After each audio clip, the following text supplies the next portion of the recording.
চাহিদার তুলনায় বেশি উৎপাদন এবং বিদেশে রপ্তানি হ্রাস পাওয়ায় ক্ষতির মুখে পড়েছেন কুষ্টিয়ার পান চাষিরা।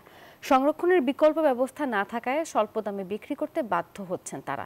এ নিয়ে আরও জানাতে কুষ্টিয়া থেকে যুক্ত হবেন সহকর্মী মাহতাব উদ্দিন লালন। লালন, পানির বাজারের দরপতনের কারণ কি? এই নিয়ে কৃষকরা কি বলছেন?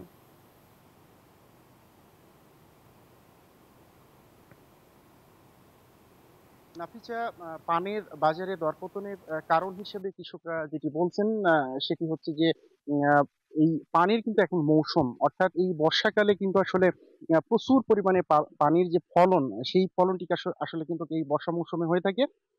যে কারণে আসলে কিন্তু পানির যে চাহিদা, সেই চাহিদার তুলনায় কিন্তু আসলে কয়েক গুণ বেশি কিন্তু আসলে আবাদ হয়েছে বলে কৃষকরা বলছেন। এবং ফলন ভালো হওয়ার কারণেই কিন্তু আসলে মূলত বাজারে যে চাহিদা, সেই চাহিদার তুলনায় কিন্তু আসলে সরবরাহ কিন্তু বেশি, যে কারণেই আসলে এই পানির এই দরপতন।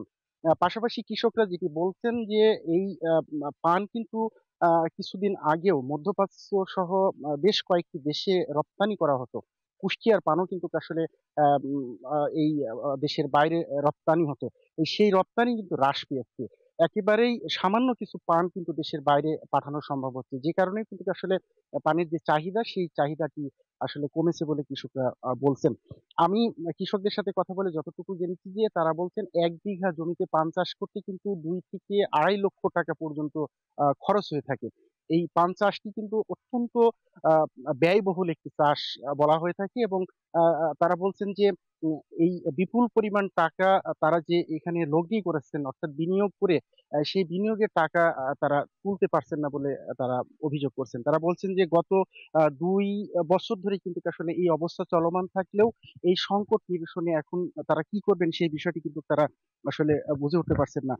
আমি একজন কৃষকের সাথে কথা বলেছিলাম। তিনি বলছেন যে এই সংকট নিরসন সম্ভব না হলে কিন্তু তারা ব্যাপকভাবে ক্ষতির মুখে পড়বেন। এবং তারা বলছেন যে সরকার যদি এই পানের বাজারটি যদি আসলে দেশের বাইরে রপ্তানি সহ একটু মনিটরিং এর ব্যবস্থা করে, সেই ক্ষেত্রে হয়তো যারা প্রান্তিক পর্যায়ের কৃষক রয়েছেন, পান চাষি রয়েছেন, তারা কিন্তু আসলে বেঁচে যাবেন বা ক্ষতির হাত থেকে কিছুটা রক্ষা পাবেন। আমি একটু বলে রাখি আপনাকে, কুষ্টিয়াতে প্রায় ৮,০০০ কৃষক রয়েছেন।